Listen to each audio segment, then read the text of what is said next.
नमस्कार दोस्तों, स्वागत है आपका अपने YouTube channel Bino education point में। दोस्तों, बिहार पुलिस परीक्षा 2025 19,838 वैकेंसी है।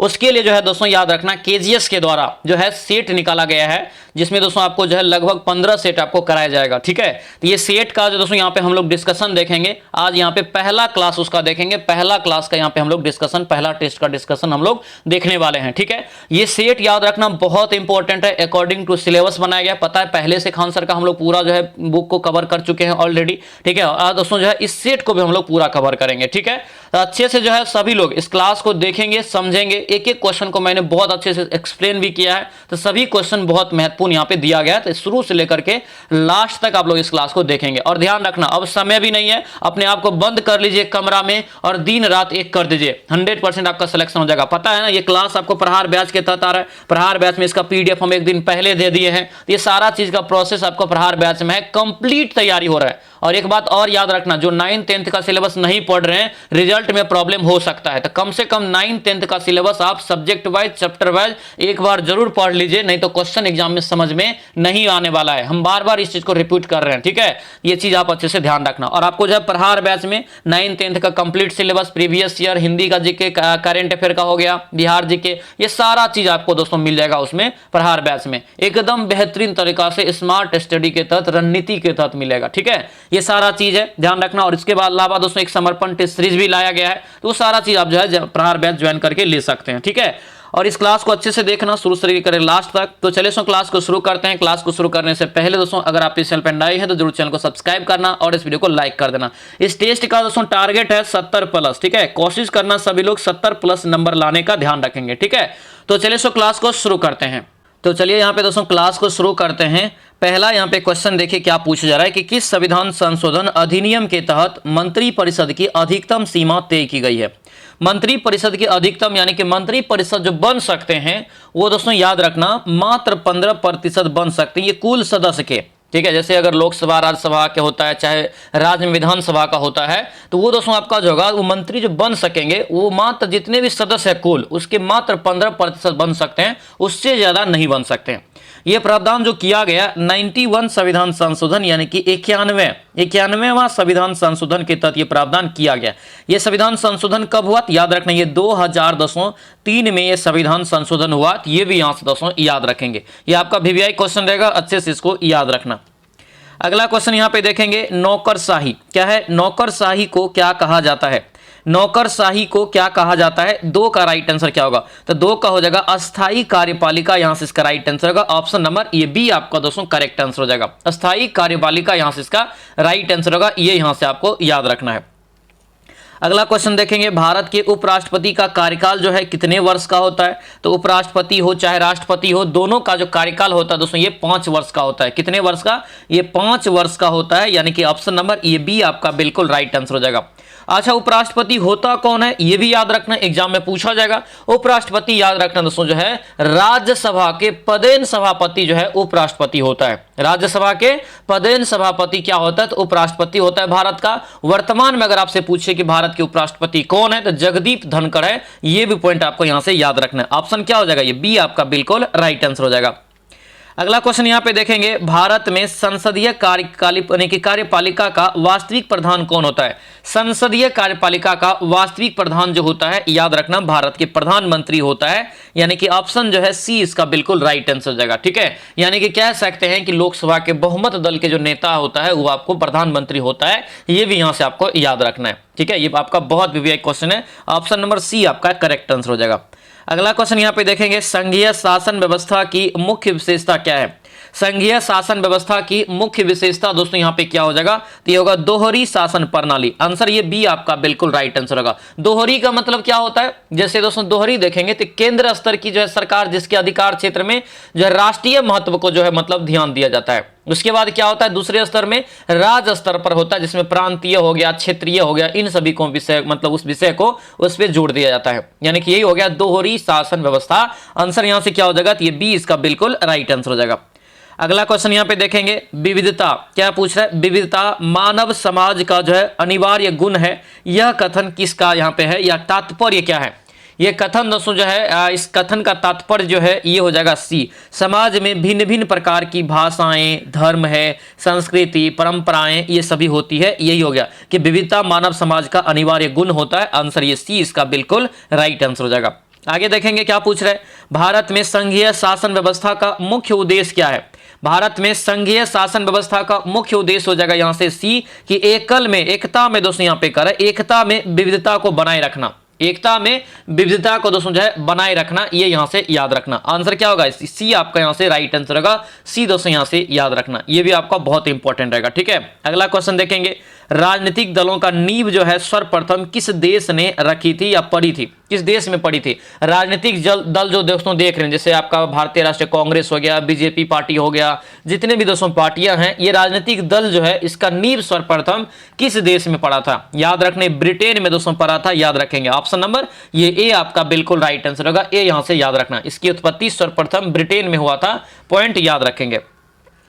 चल आगे बढ़ते हैं, क्या पूछ रहे, भारत की लोकतंत्र के जो है 3 मुख्य अंग क्या है। भारत के लोकतंत्र का 3 मुख्य अंग जो है, ये 9 का राइट आंसर बताइए क्या हो जाएगा। तो मुख्य जो 3 अंग होता है दोस्तों, ये कार्यपालिका, न्यायपालिका और विधायिका। कार्यपालिका, न्यायपालिका और विधायिका, यहां पे इसका जो है करेक्ट आंसर हो जाएगा। आंसर यहां से क्या होगा, तो ये बी आपका बिल्कुल राइट आंसर होगा। ये बी दोस्तों यहां से याद रखना, बहुत इंपॉर्टेंट है। भारतीय लोकतंत्र के 3 अंग है, ये यहां से याद रखना इंपॉर्टेंट है। ठीक है, ये भी आपका कार्यपालिका जो होता है विधायिका के प्रति जो उत्तरदायी होता है, और विधायिका क्या होता है तो न्यायपालिका के प्रति उत्तरदायी होता है। ठीक है, तो ये सभी आपको यहां से याद रखना इंपॉर्टेंट रहेगा। अगला क्वेश्चन यहां पे देखेंगे, क्षेत्रवाद क्या है। क्षेत्रवाद की भावना एक जो है कुपरिणाम है किसका, बताइए राइट आंसर क्या होगा। क्षेत्रवाद की भावना जो है एक कुपरिणाम है दोस्तों, किसका हो जाएगा, तो ये होगा डी, ये अलगाववाद का यहां से इसका राइट आंसर होगा। ये सिलेबस का क्वेश्चन है, इसे अच्छे से याद रखेंगे। अगला क्वेश्चन यहाँ पे देखेंगे, अगला क्वेश्चन है कि निम्नलिखित में से दोस्तों कह रहे हैं कि किसकी भावना का जो है यानी कि बीजारोपण यूरोप में पुनर्जागरण के काल में हुआ था। किसकी भावना का, ऑप्शन हो जाएगा राष्ट्रवाद का उदय हुआ था। क्या हुआ था, राष्ट्रवाद का। आंसर ये सी आपका बिल्कुल राइट आंसर होगा, सी याद रखना। फ्रांसीसी क्रांति जो हुआ था दोस्तों याद रखना, वो 1789 में हुआ था, यानी कि याद रखना ये इंपॉर्टेंट है। ऑप्शन नंबर सी आपका ये करेक्ट आंसर हो जाएगा। अगला देखेंगे, कार्ल मार्क्स क्या है। कार्ल मार्क्स ने किस सिद्धांत की स्थापना किया था। कार्ल मार्क्स दोस्तों याद रखना ये सी हो जाएगा साम्यवाद का। किसका होगा, साम्यवाद का। ऑप्शन नंबर सी आपका ही राइट आंसर होगा। सी दोस्तों यहां से याद रखेंगे। आगे बढ़ेंगे, क्या पूछ रहे हैं, पहला अंतर्राष्ट्रीय संघ का मुख्य उद्देश्य क्या था। पहला अंतर्राष्ट्रीय संघ जो था उसका मुख्य उद्देश्य दोस्तों क्या था, तो विभिन्न देशों के श्रमिकों को एकजुट करना। ये आपका दोस्तों हो जाएगा। आंसर ये क्या होगा, तो बी आपका राइट आंसर होगा। बी दोस्तों यहां से याद रखना। ठीक है, अंतर्राष्ट्रीय श्रमिक संगठन दोस्तों इसे कहा जाता है, जो देख रेख करता है दोस्तों विभिन्न देशों के श्रमिक को। ठीक है, और दोस्तों याद रखना इसकी स्थापना जो हुआ था 1864 ईस्वी में हुआ था, ILO जिसको हम लोग बोलते हैं। ठीक है, याद रखना। आगे बढ़ेंगे, क्या पूछ रहे, द्वितीय अंतर्राष्ट्रीय संघ किन विचारों पर आधारित था। द्वितीय अंतर्राष्ट्रीय संघ जो है किन विचारों पर आधारित था, यह पूछा जा रहा है। तो याद रखना ये समाजवाद और मार्क्सवाद पे। ऑप्शन नंबर सी आपका क्या हो जाएगा, ये बिल्कुल राइट आंसर होगा, ध्यान रखना। ठीक है, आगे बढ़िए, बोल्शेविक क्रांति बहुत भी क्वेश्चन रहेगा, ये छपेगा क्वेश्चन, अच्छे से याद रखना है इसको। ठीक है, क्या पूछ रहे, बोल्शेविक क्रांति का नेता कौन था। बोल्शेविक क्रांति का नेता दोस्तों कौन हो जाएगा, बताइए। तो ये हो जाएगा लेनिन। क्या होगा, ये लेनिन हो जाएगा। ऑप्शन नंबर ए आपका राइट आंसर होगा। ए यहां से याद रखना, लेनिन यहां से दोस्तों इसका जो है करेक्ट आंसर होगा। बोल्शेविक क्रांति यहां से ऑप्शन ए आपका बिल्कुल राइट आंसर हो जाएगा। अगला क्वेश्चन है, रूस में जो है कृषकों की स्थिति कैसी थी। रूस में, ये सारा क्वेश्चन सिलेबस का है, ध्यान रखना इस बात को, और ये 9th क्लास के हिस्ट्री में हम आपको पढ़ाए भी हैं। ठीक है, चलिए बताइए, रूस में कृषकों की स्थिति कैसी थी। 16 का राइट आंसर आपको बताना है, क्या हो जाएगा, ये 16 का सी होगा कि वे जमींदार के अधीन बंधुआ मजदूर थे। जमींदारों के अधीन एक बंधुआ मजदूर थे, इसी को जो है रूस में कृषकों की स्थिति इस प्रकार की थी। ऑप्शन सी आपका ये राइट आंसर हो जाएगा। चलिए अगला यहां पे देखेंगे, क्या पूछ रहे हैं, क्रीमिया युद्ध। क्रीमिया युद्ध मुख्य रूप से किन 2 साम्राज्यों के बीच लड़ा गया। क्रीमिया युद्ध किसके किसके बीच हुआ, ये पूछा जा रहा है। राइट आंसर क्या होगा, रूस ये ऑटोमान साम्राज्य के बीच। ऑप्शन नंबर सी आपका ये करेक्ट आंसर हो जाएगा। ठीक है, ये रूस और ऑटोमान साम्राज्य के बीच दोस्तों हो जाएगा। और ये दोस्तों हुआ था कब, तो ये भी अगर आपसे पूछे एग्जाम में क्वेश्चन, ये क्रीमिया का ये दोस्तों याद रखना, ये 1816 ईस्वी में दोस्तों इसकी शुरुआत हुआ था। ठीक है, ये भी याद रखना। ऑप्शन नंबर ये सी आपका बिल्कुल जो है राइट आंसर होगा। सी दोस्तों यहां से याद रखेंगे। ठीक है, चलिए आगे बढ़ते हैं, क्या पूछ रहे, दिया यहाँ पे है कि शीत युद्ध का मुख्य कारण क्या था। शीत युद्ध का मुख्य कारण दोस्तों यहाँ पे क्या हो जाएगा, इसका राइट आंसर होगा ये सी, पूंजीवाद और साम्यवाद की वैचारिक टकराव, यानी कि दोनों की जो टकराव था, एक प्रकार से वाक युद्ध भी इसे कहा जाता है, कई बार आपको बताएं वाक युद्ध भी कहा जाता है। और ये किसके किसके बीच हुआ था पता है ना, यूएसएसआर और प्लस यूएसए के बीच ये आपका हुआ था, ठीक है, मतलब रूस और अमेरिका के बीच, याद रखना, यानी कि वैचारिक मतभेद था दोनों में, तो इसलिए इसे क्या कहा गया, शीत युद्ध के नाम से जाना गया। आंसर यहां से याद रखना सी आपका राइट आंसर होगा, ध्यान रखेंगे। चलिए अगला यहां पे देखेंगे, लेनिन की मृत्यु के समय सोवियत संघ में कौन कौन से नेता प्रमुख उत्तराधिकारी के दावेदार थे, कौन कौन से नेता उत्तराधिकारी के दावेदार थे। राइट आंसर क्या हो जाएगा, ये ए हो जाएगा, ट्राटस्की और स्टालिन, यहां से इसका राइट आंसर होगा ऑप्शन जो है ए दोस्तों बिल्कुल राइट आंसर होगा, तो ये ए यहां से आपको याद रखना है, ठीक है। चलिए आगे बढ़ते हैं, क्या पूछ रहे हैं, लाल सेना का गठन जो है किसने किया था। लाल सेना का गठन जो किया गया दोस्तों, ये किया गया लियोन ट्राटस्की के द्वारा, यानी कि ट्राटस्की सीधा याद रखना, ये आपको जो है 1918-19 में जो इसका स्थापना हुआ था, ये भी यहां से याद रखना, ऑप्शन नंबर सी आपका राइट आंसर होगा, लाल सेना, ये भी आपका इंपॉर्टेंट क्वेश्चन है, ध्यान रखेंगे, बोल्शेविक क्रांति के बाद जो है ये आपका सेना का गठन हुआ था, याद रखना। चलिए अगला यहाँ पे क्वेश्चन देखेंगे दोस्तों, क्या पूछ रहे कि पंचायत समिति जो है बिहार में पंचायती राज व्यवस्था का कौन सा स्तर के अंतर्गत आता है, ये बताना है। बहुत भैया क्वेश्चन है, कंफ्यूजन भी हो सकता है इस क्वेश्चन में, ठीक है। पंचायती राज व्यवस्था में कितने स्तर है, 3 स्तर है, ग्राम स्तर, मध्य स्तर और जिला स्तर, ये आपका 3 स्तर हो गया, ठीक है। ये जो यहाँ पे होगा पंचायत समिति दोस्तों, ये मध्य स्तर यहां से इसका राइट आंसर हो जाएगा, ठीक है, क्योंकि ये जो है क्या होता है, तो ग्राम स्तर और जिला स्तर के जो है एक प्रकार से बीच के कड़ी का काम करता है। आंसर यहां से क्या हो जाएगा, तो ये बी आपका राइट आंसर होगा। हालांकि ये जो कार्य करते हैं, याद रखना, ये जो कार्य करते हैं प्रखंड स्तर पे आपका एक प्रकार से इसका कार्य होता है पंचायत समिति का, ठीक है। पंचायत समिति का प्रमुख भी क्या होता है, प्रखंड प्रमुख होता है, ये आपका यहां से याद रखना। आंसर ये बी आपका बिल्कुल करेक्ट आंसर हो जाएगा।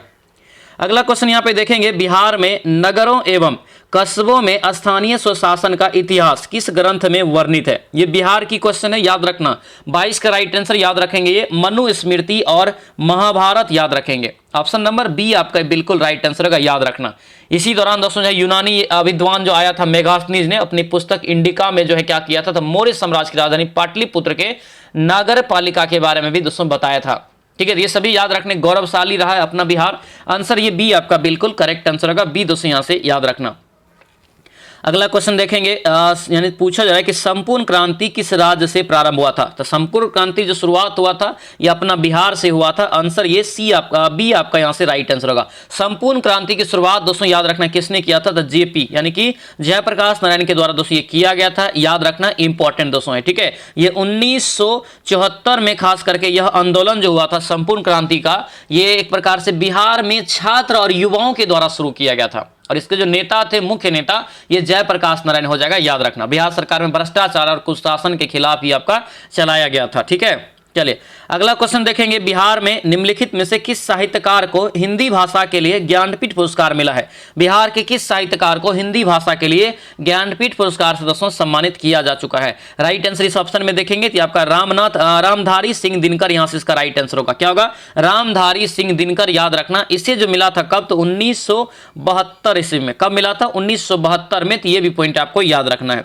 अगला क्वेश्चन देखेंगे, बिहार का दोस्तों आधिकारिक भाषा विभाग द्वारा मंडन मिश्र पुरस्कार किस क्षेत्र में दिया जाता है। मंडन मिश्र पुरस्कार जो है ये किस क्षेत्र में दिया जाता है, तो याद रखना, धर्म एवं दर्शन शास्त्र के रूप में। ऑप्शन नंबर ये आपका ए हो जाएगा, इस क्षेत्र में मंडन मिश्र पुरस्कार दिया जाता है, तो ये बिहार का है। ये क्वेश्चन आपको अच्छे से याद रखना, इंपॉर्टेंट रहेगा।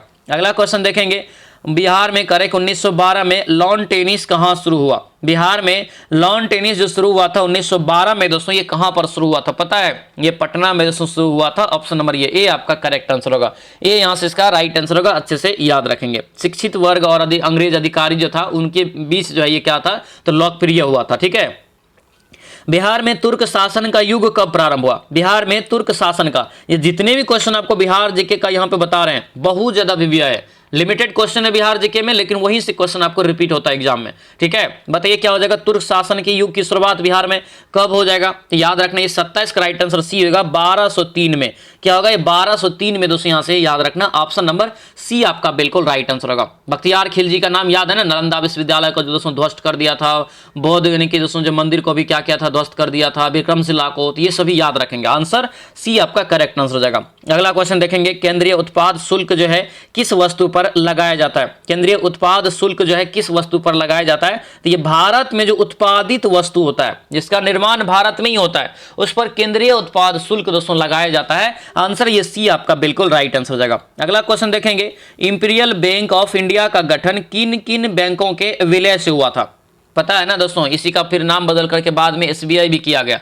क्या हो जाएगा 29 का राइट आंसर? तो ये आपका राइट आंसर होगा bank of Madras, bank of Bombay और बैंक ऑफ बंगाल। ये तीनों को मिला करके इंपीरियल बैंक ऑफ इंडिया की स्थापना हुआ था दोस्तों 1921 ईस्वी में। ठीक है, और बाद में दोस्तों क्या हुआ, तो इसका एसबीआई के कर दिया गया। एसबीआई जो किया गया, स्टेट बैंक ऑफ इंडिया, ये 1955 में 1 जुलाई को किया गया था। तो ये भी क्वेश्चन आपको यहां से याद रखना है। अगला क्वेश्चन देखेंगे, निम्नलिखित में से भारत में जलवायु परिवर्तन से संबंधित परियोजनाओं के लिए राष्ट्रीय कार्यान्वयन इकाई के रूप में ग्रीन क्लाइमेट फंड की मान्यता दोस्तों प्राप्त हुई है किससे? ये किससे प्राप्त हुआ है? तो ये नाबार्ड, यहां से याद रखना। नाबार्ड तो बहुत फेमस हो रहा है दोस्तों, इससे अच्छे से याद रखना, नाबार्ड से संबंधित क्वेश्चन पूछा जाएगा। नाबार्ड का फुल फॉर्म होता है राष्ट्रीय कृषि और ग्रामीण विकास बैंक, इसका जो है दोस्तों फुल फॉर्म हो जाता है, हिंदी में याद रखेंगे। इसका स्थापना 1982 ईस्वी में किया गया था। इसका मुख्यालय जो है मुंबई में है। आगे बढ़ते हैं, मानव पूंजी से क्या अभिप्राय है?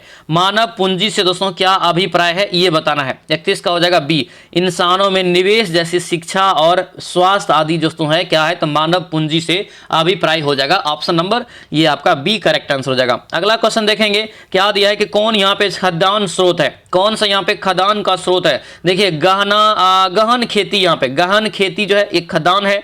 आयात नीति ये भी है, ठीक है, भंडार नीति ये भी है। इनमें से सभी इसका यहाँ से करेक्ट आंसर होगा। ये सभी दोस्तों यहाँ से क्या हो जाएगा, तो राइट आंसर। तो ये सभी दोस्तों यहाँ से याद रखेंगे। ठीक है, चलिए आगे बढ़ते हैं। क्या पूछ रहे हैं, प्रायद्वीपीय भारत का जो है पठार किस प्रकार की भू आकृति स्वरूप है? प्रायद्वीपीय भारत, प्रायद्वीप किसे कहते हैं? जो दक्षिण भारत है दोस्तों, प्रायद्वीप का मतलब होता है 3 ओर से जल से घिरा हुआ क्षेत्र होना चाहिए, वो प्रायद्वीप कहलाएगा। ठीक है, तो हम लोग प्रायद्वीप भारत के जगह पे यहाँ दक्षिण भारत भी कह सकते थे। क्या हो जाएगा इसका राइट आंसर बताइए? तो ये सी हो जाएगा दोस्तों, यहाँ से प्राचीन कठोर सेल चट्टान यहाँ से दोस्तों बना होना चाहिए। ऑप्शन नंबर सी आपका ये करेक्ट आंसर होगा। ठीक है, सेल चट्टान जो कि प्राचीन, यहाँ से याद रखेंगे। अगला देखेंगे, सिंधु गंगा और ब्रह्मपुत्र, सिंधु गंगा ब्रह्मपुत्र मैदान जो है किस प्रकार की मैदान है? सिंधु का मैदान, गंगा का, ब्रह्मपुत्र का मैदान जो है किस प्रकार का मैदान है? 34 का राइट आंसर क्या होगा? तो ये तीनों जो है याद रखना मैदान जलोढ़ प्रकार के, जलोढ़ मैदान हो जाएगा। आंसर यहाँ से क्या होगा? सी आपका बिल्कुल राइट आंसर होगा। सी यहाँ से याद रखना, बहुत इंपॉर्टेंट है। ठीक है, जलोढ़ मिट्टी दोस्तों यहाँ से पाया जाता है इस मैदान में।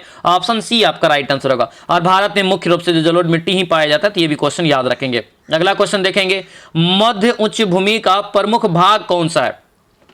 मध्य उच्च भूमि का प्रमुख भाग दोस्तों पूछा जा रहा है कौन सा है? राइट आंसर क्या होगा? ये बी हो जाएगा, मालवा का पठार। यहां से इसका राइट आंसर होगा, क्या होगा? मालवा का पठार दोस्तों। ऑप्शन जो है बी इसका बिल्कुल करेक्ट आंसर हो जाएगा। आगे बढ़ते हैं, क्या पूछ रहे हैं कि सतपुरा पर्वतमाला के दक्षिण में निम्नलिखित में से कौन सी घाटियां स्थित है? 36 का राइट आंसर बताइए। 36 का हो जाएगा ये ताप्ती घाटी दोस्तों, यहां से याद रखना है, ताप्ती घाटी इसका बिल्कुल राइट आंसर होगा। तो ऑप्शन नंबर बी आपका बिल्कुल राइट हो जाएगा, याद रखना, ताप्ती घाटी इसका करेक्ट आंसर हो जाएगा। देखिए सतपुरा की जो दोस्तों पर्वत है खास करके, ये कहां से होकर के, यानी कि सतपुरा ये क्या होता है, तो ये दोस्तों याद रखना नर्मदा और ताप्ती घाटी दोनों नदियों के बीच ब्रंश घाटियां से होकर के बहती है।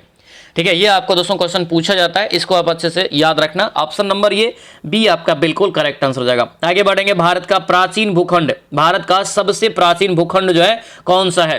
क्या हो जाएगा राइट आंसर? ये प्रायद्वीपीय पठार हो जाएगा। ऑप्शन नंबर ये ए आपका बिल्कुल राइट आंसर होगा। प्रायद्वीपीय पठार भूपट्टी पे जो है दोस्तों सबसे पुराना भाग में से एक है। इसका राइट आंसर यहाँ से ए आपका बिल्कुल करेक्ट आंसर होगा। ए यहाँ से दोस्तों ध्यान रखेंगे।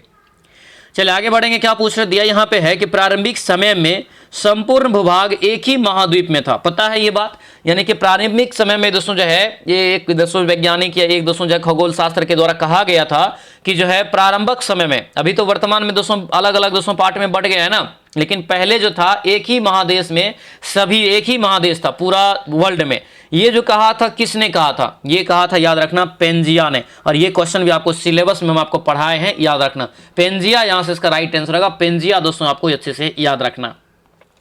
अगला क्वेश्चन देखेंगे, क्या पूछ रहे हैं? जैव विविधता सम्मेलन 2024 का आयोजन दोस्तों जो है किस देश में हुआ था, ये बताइए। क्या हो जाएगा ये? जैव विविधता सम्मेलन 2024 का आयोजन कहां पर हुआ? इसका राइट आंसर होगा कोलंबिया में। कहां होगा? कोलंबिया। ऑप्शन नंबर सी आपका ये राइट आंसर होगा। इसका मुख्य विषय था प्रकृति के साथ शांति। प्रकृति के साथ शांति इसका हो जाएगा। यही होता है दोस्तों कोप जो है दोस्तों हम लोग पढ़ते हैं, कोप 16 इसको हम लोग बोल सकते हैं। ठीक है, ये आपको यहां से याद रखना है। अगला क्वेश्चन देखेंगे, गांधी सागर वन्यजीव अभयारण्य किस राज्य में स्थित है? गांधी सागर वन्यजीव अभयारण्य कहां पे है? 40 का राइट आंसर ये बी हो जाएगा दोस्तों, मध्य प्रदेश में। कहां होगा? मध्य प्रदेश में। तो VVI क्वेश्चन रहेगा, कंफ्यूजन भी हो सकता है, इसको अच्छे से याद रखना। ऑप्शन नंबर ये बी आपका राइट आंसर होगा। चंबल नदी पता है इसी अभयारण्य से होकर गुजरती है, और चंबल अरण्य जैसे ये अभयारण्य है, ये आपका एक बड़ा सा अभयारण्य है, इसके बीचों बीच से होकर के गुजरती है। इसीलिए ये दोस्तों जो है नदी, चंबल नदी, ये गांधी सागर वन्यजीव अभयारण्य जो है इसको 2 भाग में काटती है। ठीक है, ये आपको याद रखना है। अगला क्वेश्चन देखेंगे, क्या पूछ रहे हैं? हाल ही में हुए त्रिपुरा शांति समझौता किन 2 पक्षों के बीच हुआ है? ये किसके किसके बीच हुआ है पता है? ये हुआ है दोस्तों, सी हो जाएगा ये, भारत सरकार और national liberation front of Tripura and यहां से ऑल त्रिपुरा टाइगर्स फोर्स के साथ। आंसर यहां से क्या हो जाएगा? ये सी आपका दोस्तों बिल्कुल राइट आंसर होगा। सी यहां से दोस्तों याद रखेंगे। 16वें वित्त आयोग, मोस्ट VVI क्वेश्चन, मोस्ट आने वाला क्वेश्चन है, ध्यान रखना। 16वें वित्त आयोग के अध्यक्ष ये कौन बनाए गए हैं? बताइए राइट आंसर क्या हो जाएगा? 16वें वित्त आयोग यहां पे पूछा जा रहा है। राइट आंसर याद रखना है अरविंद पनगड़िया, जो कि नीति आयोग के पहले क्या थे? उपाध्यक्ष थे। नीति आयोग के पहले उपाध्यक्ष थे और वर्तमान में से जो 16वें वित्त आयोग के अध्यक्ष बनाया गया है। ऑप्शन नंबर क्या हो जाएगा? ये ए आपका करेक्ट आंसर होगा दोस्तों, ए यहां से याद रखेंगे। आगे बढ़ते हैं, क्या पूछ रहे हैं? ये भी क्वेश्चन छपा हुआ है, याद रखना, आएगा एग्जाम में। कि पूछा जा रहा है कि देश ने पहला T20 विश्व कप 2024 कौन सा देश पहली बार जीता है? पहला, यानी कि T20 का जो महिला विश्व कप दोस्तों होता है, वर्ल्ड कप, वो पहली बार जीता है वो महिला का टीम, याद रखना, वो न्यूजीलैंड है। क्या है? न्यूजीलैंड है। ऑप्शन नंबर ये डी आपका बिल्कुल राइट आंसर होगा। तो ये डी दोस्तों यहां से याद रखना। ये किसको हराया था पता है? दक्षिण अफ्रीका को ये हराया था। तो ये भी क्वेश्चन पूछ सकता है कि इसमें रनर कौन रहा था? तो ये दक्षिण अफ्रीका हो जाएगा। ठीक है, अगला क्वेश्चन देखेंगे, ऑपरेशन मर्यादा क्या है? ऑपरेशन मर्यादा किस राज्य में शुरू किया गया? ऑपरेशन मर्यादा दोस्तों शुरुआत जो हुआ है ये उत्तराखंड में। कहां पर? उत्तराखंड में। ऑप्शन नंबर ये सी आपका बिल्कुल राइट आंसर होगा, उत्तराखंड। यहां से दोस्तों याद रखना, खास करके दोस्तों ये जो है नशा करके दोस्तों जो इधर उधर दोस्तों जो है उर्दंग मचाता है, उसके लिए खास करके ये शुरुआत किया गया है। आंसर यहां से याद रखना सी हो जाएगा। ठीक है, सी यहां से, खास करके जैसे धार्मिक स्थल है, पर्यटन स्थल है, तो उसको एक तरह से सुरक्षित रखने के लिए। ठीक है, अगला क्वेश्चन देखेंगे, बांधवगढ़ क्या है? बांधवगढ़ राष्ट्रीय उद्यान किस राज्य में स्थित है? बांधवगढ़ राष्ट्रीय उद्यान किस राज्य में है ये बताइए। ये हो जाएगा मध्य प्रदेश में। कहां होगा? मध्य प्रदेश। ऑप्शन नंबर ये ए आपका बिल्कुल राइट आंसर होगा। ये जाना जाता है किसके लिए पता है? रॉयल बंगाल बाघ के लिए जाना जाता है। ठीक है, रॉयल बंगाल बाघ के लिए जाना जाता है, याद रखना। आगे बढ़ेंगे, क्या पूछ रहे हैं? 2024 में पीयूष गोयल को किस मंत्रालय का प्रभार मिला है ये बताइए। 2024 में ही मिला है। राइट आंसर क्या हो जाएगा? तो याद रखना सी होगा दोस्तों, ये वाणिज्य और उद्योग मंत्रालय, ध्यान रखेंगे। ऑप्शन नंबर सी हो जाएगा। जुलाई याद रखना, करंट अफेयर कहां से याद करना है? जुलाई 2024 से याद रखेंगे। आपको जो है जून 2024 तक का आपको जो है करंट अफेयर 100% याद रखना है, 25 तक। ठीक है, यानी कि जुलाई 2024 से जून 2025 तक के करंट अफेयर को अच्छे से कवर करना है। और प्रहार बैच में इसका जो हम ई बुक आप लोगों को जो है मंथली वाला दे देंगे, उसको आप रिवीजन कर लेंगे, करंट अफेयर एग्जाम में नहीं छूटेगा। ठीक है, एकदम आपका नहीं छूटेगा, बस आप लोगों को अच्छे से उसको रिवीजन कर लेना है। ठीक है दोस्तों, आपसे रिक्वेस्ट है, जो भी चैनल पर नए हैं चैनल को जरूर सब्सक्राइब कर लीजिए और इस वीडियो को लाइक कर दीजिए। और महत्वपूर्ण नोटिस दोस्तों ध्यान रखना, ये क्लास आपको हम प्रहार बैच के तहत दे रहे हैं। इसका PDF जो है सारा चीज आपको ये प्रहार बैच में ही मिलता है। और प्रहार बैच की और खासियत है, जितने भी कम समय बचा है, समझिए कि कम समय में सबसे बेहतरीन बैच है, याद रखना। ठीक है, ये बैच की प्राइस 250 रुपया ओनली है और 250 में आप वर्दी का सपना दोस्तों पूरा कर सकते हैं। ठीक है, इसमें आपको क्या क्या मिलता है? देखिए, डेली हम होमवर्क देते हैं याद करने के लिए, डेली SW देते हैं याद करने के लिए। उसके बाद जितने भी VVI टॉपिक होता है उन सभी का ई बुक बना के PDF बना के सारा देते हैं रटने के लिए। उसके बाद ये जो सेट लगा रहे हैं ये पहले दे देते हैं, एक दिन पहले बनाने के लिए, फिर उसको बोलते हैं क्लास कीजिए ताकि क्वेश्चन आपको अच्छे से याद रह सके। उसके बाद हिंदी का प्रैक्टिस सेट डेली करवाते हैं, बिहार जीके का हो गया, मैथ का क्लास हो गया, ठीक है। उसके बाद दोस्तों जो है करंट अफेयर हो गया, हिंदी का क्लास हो गया, कंप्लीट है। मेन और याद रखना इसमें 9th और 10th का ये कंप्लीट, क्योंकि अगर 9th और 10th दोस्तों नहीं पढ़े हैं अभी भी मौका है, अगर नहीं पढ़े हैं रिजल्ट नहीं होगा। 9th और 10th का सिलेबस पढ़ लेंगे तभी जाके आपका एग्जाम निकलेगा। और ये 9th और 10th का जो है हम सब्जेक्ट वाइज चैप्टर वाइज पूरा कंप्लीट पढ़ा रहे हैं इसमें। और आपका 10th क्लास का खत्म हो गया, 9th क्लास का भी 3 सब्जेक्ट खत्म हो गया, अभी दोस्तों और चल रहा है, ठीक है। ये दोस्तों बैच लेते ही आपको जो है ये पूरा पीडीएफ हम आंसर लगा के दे देंगे, फटाफट आप रिवीजन कर लेंगे, पूरा कवर हो जाएगा, ठीक है। और उसके बाद अभी से कल बैच में जो कंटिन्यू रहना है, 100% रिजल्ट हो जाएगा आप अगर यहां पे मेहनत कर लेंगे तो, ठीक है। इस बैच को लेने के लिए क्या करेंगे, इस नंबर को सेव करेंगे पहले, ठीक है। ये आप जो है सेव करेंगे क्योंकि ये कंप्लीट ही बैच जो है व्हाट्सएप में ही चलता है, क्योंकि व्हाट्सएप से जुड़ने से क्या होता है, आप हमसे बात कर सकते हैं, पूछ सकते हैं सर कैसे होगा तैयारी, कैसे इतना कम समय में हम दोस्तों आगे बढ़ेंगे, कितना नंबर लाना चाहिए, ये सारा चीज कोई भी क्वेश्चन में डाउट हो वो सब पूछ सकते हैं इसमें। ये नंबर है, इस पे व्हाट्सएप मैसेज कर लेंगे और बोलेंगे सर हमको प्रहार बैच चाहिए, ठीक है। तो फिर दोस्तों उधर से आपको स्कैनर भेजेगा, 250 का पेमेंट करके अपना नाम और जिला लिख के भेज देंगे,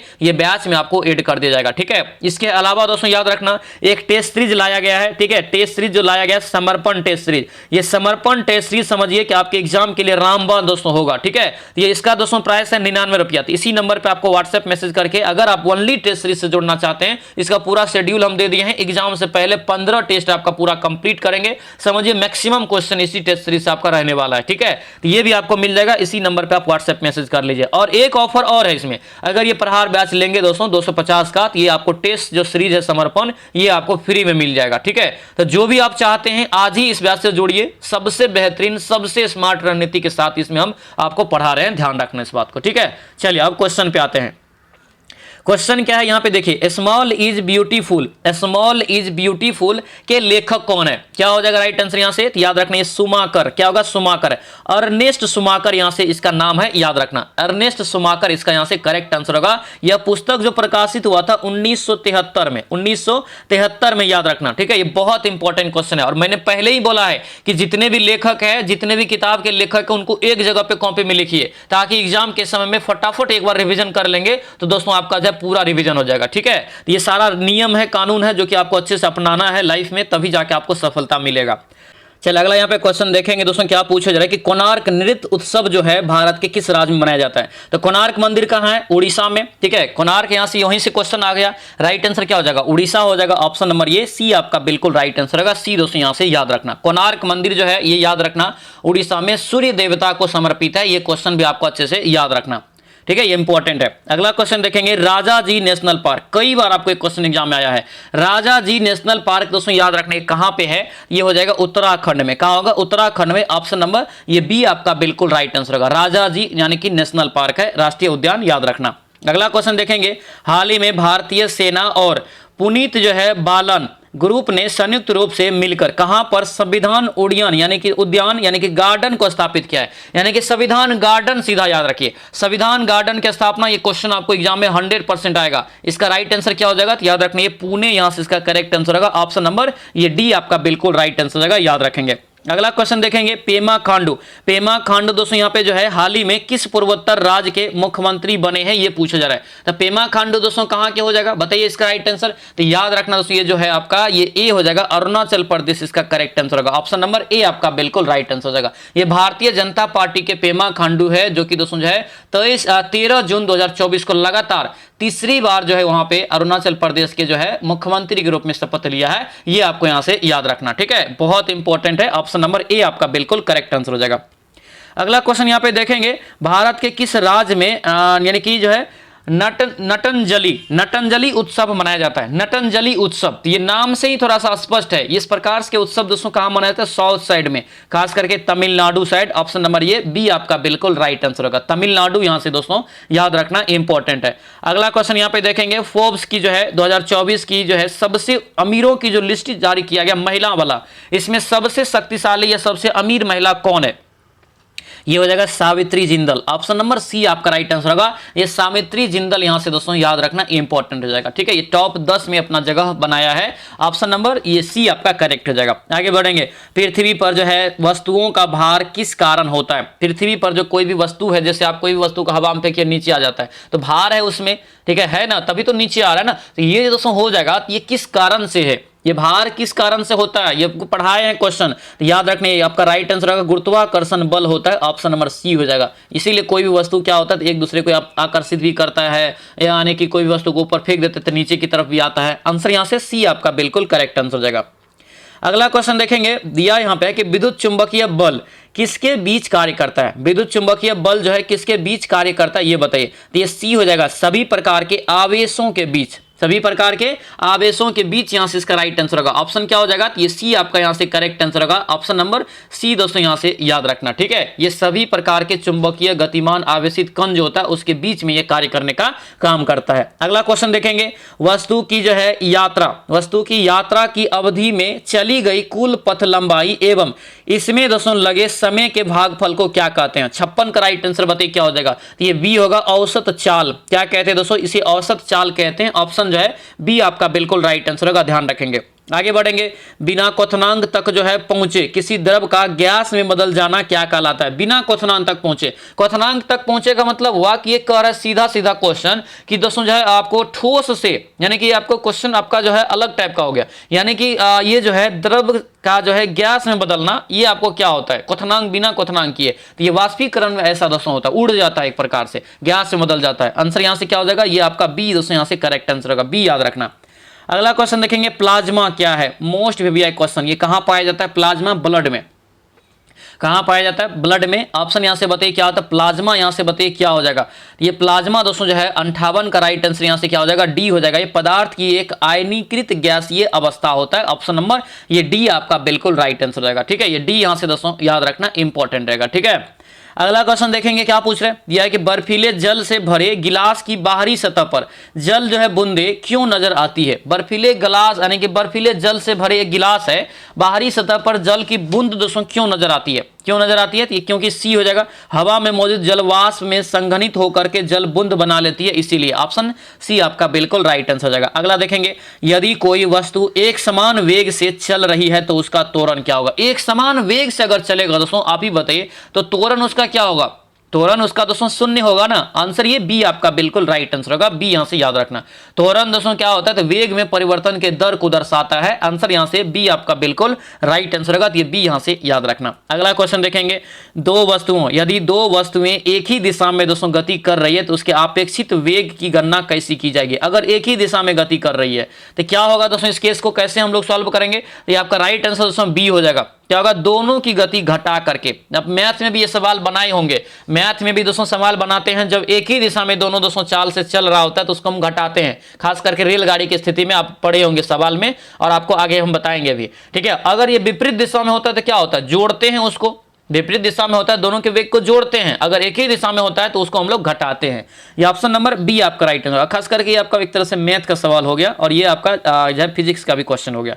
अगला क्वेश्चन देखेंगे, जब हम दीवार को धक्का देते हैं हमें पीछे की ओर बल महसूस होता है, फोर्स महसूस होता है, यह किसका नियम है? तो जब दोस्तों हम दीवार को धक्का देते हैं तो आपको भी फील होता है ना, आप भी पीछे की ओर बल लगता है आपका, तो ये न्यूटन का तीसरा नियम है। मतलब कि क्रिया के बराबर विपरीत प्रक्रिया न्यूटन का तीसरा नियम कहता है। आंसर यहां से क्या होगा? तो ये सी आपका बिल्कुल राइट आंसर हो जाएगा। आगे बढ़िए। डाल्टन के परमाणु सिद्धांत के अनुसार दोस्तों कह रहे कि रासायनिक अभिक्रिया जो होती है दोस्तों किससे? 63 का राइट आंसर बताइए क्या हो जाएगा? ये ए हो जाएगा दोस्तों, तत्व की पुनः व्यवस्था से। ऑप्शन नंबर ये ए आपका बिल्कुल राइट आंसर होगा, तत्व की पुनः व्यवस्था से। डाल्टन यहां से याद रखना पूछा जाता है, ठीक है। अगला देखेंगे, रदरफोर्ड के परमाणु मॉडल में परमाणु का अधिकांश भाग कैसा होता है? यानी कि रदरफोर्ड के मॉडल में परमाणु का अधिकांश भाग जो दोस्तों होता है ये कैसा होता है ये बताना है। 64 का राइट आंसर यहां से सी हो जाएगा, रिक्त रहता है, यानी कि रिक्त स्थान छोड़ दिया गया था। ऑप्शन नंबर ये सी आपका बिल्कुल राइट आंसर होगा। ठीक है, ये सी यहां से याद रखना। परमाणु का अधिकांश भाग द्रव्यमान धनात्मक आवेशित नाभिक में केंद्रित होता है, जबकि ऋणात्मक जो आवेशित नाभिक के चारों ओर चक्कर लगाने का काम करता है। यही है ऑप्शन नंबर ये सी आपका बिल्कुल राइट आंसर हो जाएगा। अगला क्वेश्चन यहाँ पे दिया है, अल्बर्ट आइंस्टीन को विज्ञान की किस शाखा में विशेष योगदान के लिए जाना जाता है? तो पता है ना दोस्तों, ये अल्बर्ट आइंस्टीन जो है दोस्तों ये किसके लिए जानते हैं? मेन रूप से भौतिकी के लिए। भौतिकी के लिए दोस्तों यहाँ पे जानते हैं E बराबर mc² प्रकाश विद्युत प्रभाव जो दिया था, पता है ना, E बराबर mc²। तो कई बार ये भी पूछ देता है कि E बराबर mc² किसने दिया? तो याद रखना सो किसके द्वारा दिया गया? तो ये आपका जो आइंस्टीन के द्वारा दिया गया है। ठीक है, अब यहां से दोस्तों पूछा जा रहा है कि किसके लिए जानते हैं? तो भौतिकी के लिए, फिजिक्स हो जाएगा ना, ऑप्शन नंबर बी आपका यहां से राइट आंसर होगा। 1921 में इसी के लिए जो है इसे नोबेल पुरस्कार भी मिला था भौतिकी के क्षेत्र में, याद रखेंगे। आगे बढ़ते हैं, प्रिज्म में जो है सफेद प्रकाश का कौन सा रंग सबसे अधिक विचलित होगा? कई बार बताएं, पूरा सिलेबस में आपको हम ये चीज सब समझाए हैं। ठीक है, ये सारा चीज समझाएं। क्या हो जाएगा? विचलन जो होता है सबसे ज्यादा किसका होता है? बैगनी रंग का होता है। विचलन सबसे ज्यादा किसका होता है? बैगनी रंग का। ऑप्शन नंबर सी आपका करेक्ट हो जाएगा। आगे बढ़िए, धोने का सोडा किस प्रकार का लवण है? धोने का सोडा किसे कहते हैं ये बताइए। तो Na2CO3 यहां से इसका राइट आंसर हो जाता है। ठीक है, यानी कि सोडियम कार्बोनेट को कहते हैं और एक क्षारीय लवण होता है। क्या होता है ये? एक जैसा याद रखना, ये क्षारीय लवण हो जाएगा। ऑप्शन नंबर क्या हो जाएगा? तो ये आपका जो है बी यहां से करेक्ट आंसर होगा। क्या होगा? ये बी आपका यहां से राइट आंसर हो जाएगा। आगे बढ़िए, तनुकरण का अर्थ क्या है? तनुकरण का दोस्तों अर्थ जो है ये क्या होता है? तो तनुकरण जो होता है दोस्तों ये आपका सी हो जाएगा, यानी कि विलयन में अधिक विलायक मिलाकर सांद्र को घटाना, ये होता है तनुकरण की क्रिया। Option number C correct answer हो जाएगा। अगला देखेंगे, समताप मंडल में किस गैस की कमी से दोस्तों कमी को प्रदूषण माना जाता है? समताप मंडल में किस गैस की कमी को जो है प्रदूषण माना जाता है? पता है ना, बहुत इंपॉर्टेंट ये क्वेश्चन है। ये ओजोन दोस्तों बहुत ज्यादा इंपॉर्टेंट है, इसका फॉर्मूला याद रखना O3 होता है, ध्यान रखेंगे। ठीक है, और ये ओजोन क्या करता है? तो पराबैंगनी किरणों, जो सूर्य से आने वाली पराबैंगनी किरण होता है हानिकारक, वो दोस्तों हम लोगों को बचाता है, क्योंकि अगर किरण ये पड़ गया तो त्वचा कैंसर भी आपको हो सकता है, इसीलिए बचाता है। इसे ओजोन को जो सुरक्षा कवच के नाम से जाना जाता है। ये समताप मंडल के निचली सतह हमें परत में पाई जाती है, ये यहां से आपको याद रखना है, VVI रहेगा। ठीक है, अगला क्वेश्चन देखेंगे, वायुमंडल में सल्फर डाइऑक्साइड, वायुमंडल में सल्फर डाइऑक्साइड को सूत्र याद रखना है SO2 तथा नाइट्रोजन डाइऑक्साइड के उत्सर्जन को कम करके निम्नलिखित में से क्या कम किया जा सकता है? यानी कि ये दोनों को अगर कम करेंगे तो और क्या कम कर सकते हैं? तो ये अम्ल वर्षा, क्योंकि ये मेन रूप से अम्ल वर्षा के लिए यूज होता है, SO2 और NO2। ठीक है, आंसर ये बी सी आपका यहां से दोस्तों करेक्ट आंसर हो जाएगा। आगे बढ़िए, क्या पूछ रहा है? करेंगे, रदरफोर्ड का अल्फा कण प्रकीर्णन प्रयोग जो है किसकी खोज के लिए उत्तरदायी था? ये बताइए, किसकी खोज के लिए उत्तरदायी हो जाएगा? तो ये परमाणु केंद्रक के लिए हो जाएगा। आंसर ये ए आपका बिल्कुल राइट आंसर हो जाएगा। ए यहां से याद रखना, यानी कि रदरफोर्ड का अल्फा कण जो है परमाणु प्रकीर्णन यानी कि कण के प्रकीर्णन प्रयोग जो है परमाणु केंद्रक की खोज के लिए उत्तरदायी था। ठीक है, ये यहां से आपको ध्यान रखना है। आगे बढ़ेंगे, किस वैज्ञानिक ने परमाणु के अंदर न्यूट्रॉन की उपस्थिति की खोज किया था? न्यूट्रॉन की खोज सीधा पूछ रहा है किसने किया है? कौन हो जाएगा? चैडविक हो जाएगा ना। आंसर ये सी हो जाएगा। कब किया था? 1932 ईस्वी में। न्यूट्रॉन पे कैसा चार्ज होता है? ये उदासीन होता है। कैसा होता है? उदासीन होता है, न तो इस पे पॉजिटिव होता है न तो नेगेटिव होता है। अगला देखेंगे क्या पूछा है, दिया यहाँ पे कि स्केलमिंथस प्राणियों का गोल कृमि क्यों कहा जाता है? स्केलमिंथस प्राणियों को गोल कृमि क्यों कहा जाता है, ये आपसे पूछा जा रहा है। राइट आंसर हो जाएगा यहाँ से कि इनके शरीर क्या होता है? तो अनुप्रस्थ काट का तरह गोला होता है। आंसर ये सी आपका बिल्कुल राइट आंसर होगा, याद रखना। अनुप्रस्थ काटने में क्या होता है? तो गोला हो जाता है, गोलाकार होते हैं। आंसर ये सी आपका बिल्कुल राइट हो जाएगा। अगला क्वेश्चन देखेंगे, एनेलिडा संघ के प्राणियों के प्रमुख विशेषता क्या है? एनेलिडा संघ के प्रमुख विशेषता बताइए। संघ के क्या हो जाएगा? ये हो जाएगा खंडित शरीर होता है। कई बार आपको बताया एनेलिडा जैसे केचुआ और लीच हो गया, इसको कितनों भी शरीर को अगर काटेंगे ना तो दोस्तों सभी शरीर इसका जितने भी खंड है वो सभी जीवित रहता है। वो सभी देखिएगा दोस्तों जो है आपको हिलने डुलने लगेगा, मतलब वो जीवित रहता है। बहुत इंपॉर्टेंट है, याद रखना। ऑप्शन नंबर ए हो जाएगा। यही कारण है, याद रखना, ये विशेष कारण है एनेलिडा संघ के। और एनेलिडा संघ में आपको उदाहरण भी बता दिए, केचुआ और लीच खास करके याद रखेंगे। अगला देखेंगे, लीवर वाट क्या है? लीवर वाट पौधे का जो है यानी कि पौधे का शरीर मुख्यतः कैसा होता है? लीवर वाट का क्या हो जाएगा? ये ऑप्शन नंबर बी हो जाएगा। ये थैलस प्रकार के, थैलस जैसा होता है। ऑप्शन नंबर बी आपका राइट आंसर होगा। थैलस यहां से दोस्तों याद रखेंगे। ठीक है, मतलब एक लीवर की तरह दिखता है ये। ठीक है, आगे बढ़ेंगे, शैवाल किस प्रकार के पौधे हैं ये बताइए। शैवाल कई बार आपको समझाया दोस्तों, यहाँ पे राइट आंसर क्या होगा? ये जो है क्या होता है? तो शैवाल जो है थैलस युक्त जो है स्वपोषी पौधा होता है। आंसर ये क्या होगा? ये सी आपका यहाँ से राइट आंसर होगा। सी दोस्तों यहाँ से याद रखना। शैवाल बहुत इंपॉर्टेंट है, अच्छे से याद रखना। ठीक है, चलिए अगला क्वेश्चन यहाँ पे बढ़ेंगे, क्या पूछ रहे हैं, दिया यहाँ पे कि निम्नलिखित में से कौन से समूह जो है केवल जैव नवीकरणीय पदार्थ है, केवल जैव नवीकरणीय पदार्थ है, ये आपसे पूछा जा रहा है। 77 का राइट आंसर ये सी हो जाएगा, फलों के छिलके, सब्जियों एवं लकड़ियां, लकड़ी, आंसर ये सी आपका क्या हो जाएगा, बिल्कुल राइट आंसर होगा। तो ये सी दोस्तों यहाँ से याद रखेंगे। आगे बढ़ेंगे, निम्नलिखित में से कौन से जीव जो है दोस्तों जैव विविधता के घटक नहीं है, कौन से यहाँ पे चीज है इसमें से जो जैव विविधता के घटक नहीं है, जैव विविधता के घटक दोस्तों यहाँ पे नहीं है। देखिए जंतु है, पौधा है, सूक्ष्म जीव भी है, लेकिन मिट्टी क्या है, तो ये तो आपको एक तरह से मृत है, ये जैव विविधता में कैसे आ जाएगा, आंसर यहां से क्या हो जाएगा, ये सी हो जाएगा, मतलब ये निर्जीव में आ जाएगा। तो निर्जीव वाले को हम लोग क्या बोलेंगे दोस्तों, एक प्रकार से अजैव बोलेंगे, निर्जीव वाले को अजैव, और जो सजीव पदार्थ होगा उसे हम लोग जैव पदार्थ बोलेंगे, यानी कि जैव विविधता हो जाएगा उसमें, ठीक है। अगला देखेंगे, सजीव क्या हुआ, जो सांस लेता है। अगला क्वेश्चन देखेंगे, केंद्रक में पाए जाने वाले उस पदार्थ को क्या कहा जाता है जो क्षारीय से रंजित हो जाता है, क्षारीय रंग से रंजित हो जाता है, क्या होगा दोस्तों यहाँ से, ये भी क्वेश्चन आपको सिलेबस में हम समझाए हैं, ये क्रोमोटीन इसका यहाँ से करेक्ट आंसर होगा, क्रोमोटीन यहाँ से दोस्तों याद रखना इंपॉर्टेंट है, ठीक है, बहुत इंपॉर्टेंट है। अगला क्वेश्चन यहाँ पे दोस्तों दिया है, अब मैथ का ये सवाल है, देखिए दिया है कि दो समरूप त्रिभुज दोस्तों जो है त्रिभुज RST और त्रिभुज ABC का परिमाप क्रमशः दोस्तों यहाँ पे दे दिया है, AB का दोस्तों लंबाई भी आपको दे दिया है, RS का लंबाई ज्ञात कीजिए, क्या होगा, क्या होगा यही निकालना है ना। अगर दोस्तों यहाँ से जो है 26 अनुपात ये आपका कितना हो जाएगा, तो ये 39, ये अनुपात तोड़ेंगे तो कितना होगा, 26 दूना है 13 दूना 26, 13 तिया 39, 2 अनुपात 3 के अनुपात में है कि नहीं है। अगर ये AB का अनुपात दिया है दोस्तों इसके बराबर, यानी कि किसके बराबर दिया है, ये 3 इकाई के बराबर ना, यानी कि AB बराबर ये है, ये 39 है, 39 का साइड ये है, यानी कि अगर 3 बराबर दोस्तों यहाँ आपको क्या हो जाएगा, ये आपको यहां से कितना दे दिया है, 24 दे दिया है, अगर तो 1 बराबर कितना हो जाएगा, 8 हो जाएगा, यानी कि इसका कितना हो जाएगा, 8 दूना 16, आंसर यहां से बी आपका ये करेक्ट आंसर हो जाएगा, ठीक है। इसका सॉल्यूशन PDF भी हम आपको दे देंगे, घबराने की कोई जरूरत नहीं है, इस सेशन का पूरा सॉल्यूशन PDF भी आप लोगों को मिलेगा, तो वहां से भी एक बार अच्छे से रिविजन कर लेंगे, ठीक है। चलिए अगला क्वेश्चन यहाँ पे देखेंगे, प्रहार बैच में मिलेगा, ये आपको टेलीग्राम पे नहीं, प्रहार बैच में इसका कंप्लीटली मिल जाएगा।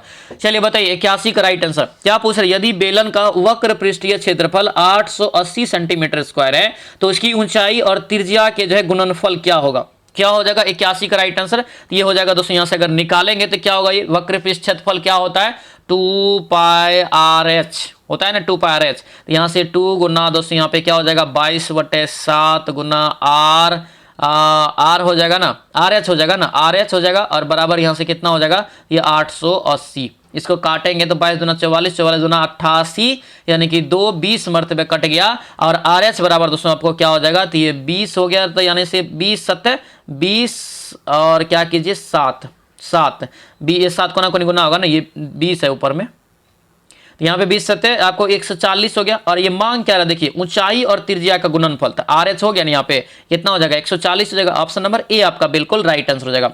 अगला क्वेश्चन यहाँ पे देखेंगे, 12 सेंटीमीटर त्रिज्या वाले एक वृत्त के एक त्रिज्य खंड का क्षेत्रफल कितना होगा, यदि दोस्तों दिया है कि 7 सेंटीमीटर लंबे चाप द्वारा निर्मित होता है तब क्या हो जाएगा, ये 82 का, ये आपका हो जाएगा, यहां से आप निकालेंगे दोस्तों, चाप की जो है आपको लंबाई दिया है और त्रिज्या भी दिया है, तो सीधा आप निकाल लीजिए, क्षेत्रफल क्या होता है, चाप बराबर 1/2 πr होता है ना, सॉरी 1/r आपका क्या होता है, त्रिज्यखंड का क्षेत्रफल होता है 1/2, और गुना यहाँ से दोस्तों आपका जो है क्या दिया, त्रिज्या r हो जाएगा, और ये आपका l हो जाएगा, ठीक है, πrl 1/ आपको यहाँ से πrl नहीं RL/2 हो जाता है, ठीक है, RL/2, तो कर लीजिए यहाँ पे R कितना दिया है, तो ये आपको 12 दिया, L कितना दिया 7 दिया, तो 1/2 और गुना यहाँ से R हो जाएगा 12 और गुना यहाँ से 7, काट दीजिए, 2 छक्के 12 7 छक्के 42 हो गया ना right answer, option number A आपका राइट है। इसी टाइप के बेसिक सवाल आपसे पूछा जाएगा, हम आपको पूरा कंप्लीट मैथ आपको पढ़ा रहे हैं, उसमें आपको सारा जो है उसी से क्वेश्चन लगभग रहेगा।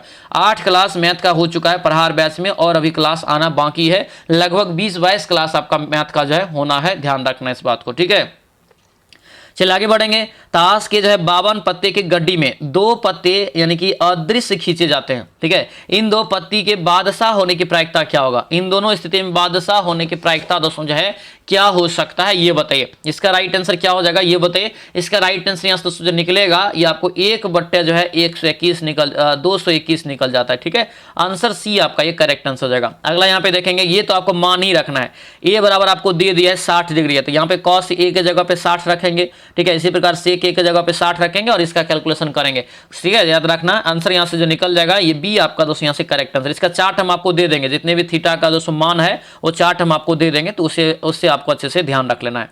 ये क्वेश्चन देखिए थोड़ा इंपॉर्टेंट है, यहाँ पे a माइनस बी का होल स्क्वायर और इधर आपका a प्लस बी का होल स्क्वायर पे ये सवाल को बनाया गया है। देखिए ध्यान दीजिए, यहाँ पे अगर हम लोग लिखेंगे तो ये जी स्क्वायर हो जाएगा, होगा कि नहीं। अब प्लस यहाँ से एच स्क्वायर होगा, माइनस यहाँ से 2gh हो जाएगा, इधर देखेंगे माइनस जी स्क्वायर हो जाएगा, ये माइनस से आप गुना होते जा रहा है, ठीक है। ये नहीं कहना कि प्लस, तो माइनस फिर यहाँ से एच स्क्वायर प्लस होगा, लेकिन ये माइनस गुना होगा तो माइनस हो जाएगा ना, तो ये एच स्क्वायर माइनस में हो जाएगा। अब माइनस माइनस ये आपका यहाँ से देखिए ये भी माइनस में हो जाएगा ना, 2gh हो जाएगा और प्लस यहाँ से दिया है 4gh हो गया। अब आपको निकल गया यहाँ से, इसको जोड़िए कितना हो जाएगा, इसको जोड़ेंगे, सीधा जोड़ेंगे क्या है, देखिए जी स्क्वायर प्लस में जी स्क्वायर माइनस में कट गया, एच स्क्वायर प्लस में एच स्क्वायर माइनस में कट गया, माइनस 2gh और माइनस 2gh, तो माइनस कितना हो गया 4gh हो गया और प्लस यहाँ से 4gh। अब देखिए ये भी दोस्तों यहाँ से कट गया, राइट आंसर कितना निकला, 0 निकला ना।